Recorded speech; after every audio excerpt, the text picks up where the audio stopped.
Joining us now, Congressman Louie Gohmert. He serves in the House Judiciary Committee. He was another fiery presence all day long. Watch. We started this impeachment proceeding about the Russia hoax and the Russia collusion and demanding all these documents about the Russia collusion. And it kept changing. And then it went to bribery and extortion and emoluments and all these other things. Never in history has a president been accused of crimes with the target constantly changing. This is outrageous, and it needs to come to an end. So they're settled on abuse of power and obstruction of Congress, and we'll see if we get a vote in committee tonight. Stepping out to help us out and explain what's going on from the inside out, Congressman Louie Gohmert. Congressman Gohmert, how would you describe what's been going on for the last 2 days? It's an animal farm. It's insane. It's just so outrageous. I mean, I've sat through some really bad trials as a judge, but this exceeds anything I've ever had to sit through. It is such an outrage. And, it's so ironic, too. They don't have a crime. They've had to drop every single crime that they've alleged. They've got nothing now other than they basically have offended the majority in Congress. They've abused power.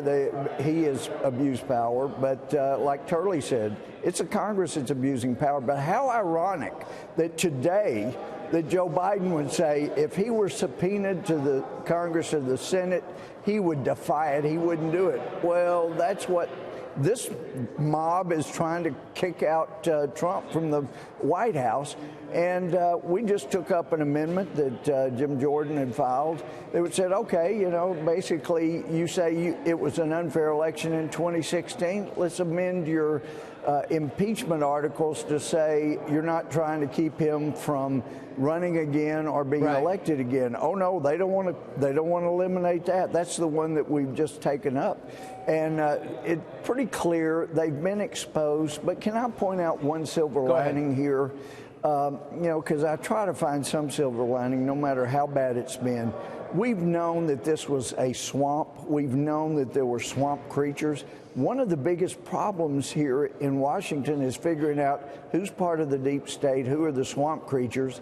And Trump derangement syndrome is so bad. It's kind of like when Sergeant York gobbled like a turkey in World War I and the Germans jerked their head up. These guys have been raising their heads so we could see who needs to be fired, who needs to be out of the swamp. But Congressman, and we found Congressman, a lot of people who weren't watching network television in the 70s and don't remember 1998 when Bill Clinton admitted he lied under oath and admitted he had an affair with an intern. This is different. This president says there's nothing here, and that's where the disagreement is. But you have a lot of moderate Democrats that are not on board with this.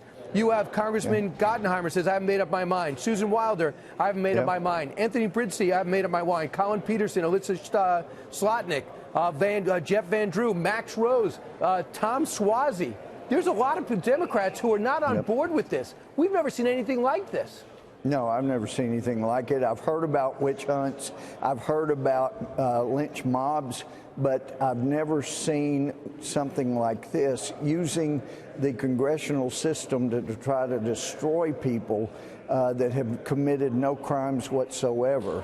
It's incredible to be a part of watching and knowing that we can't win these votes because the majority, it's just almost unbearable. 233 to 197, they have an advantage, and they need 217 to impeach. Nobody wants to get impeached, but poll-wise, they seem to be losing on this.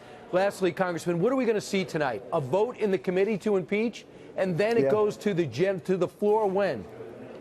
Yeah, we don't know for sure, but at some point, we're trying to clean this mess up, and they are at some point going to pull a question, and then we'll have to vote on the question. They have the majority. They'll end debate, and then we'll vote, and you know how they're going to vote. They've all indicated, 17 of them, 16 or 17 voted already last summer to impeach him, and that was back when they were saying it was all about the Russian collusion. So they were ready to impeach him, and that hasn't changed, never mind the facts. Gotcha. Congressman, bad news. You got to go back in.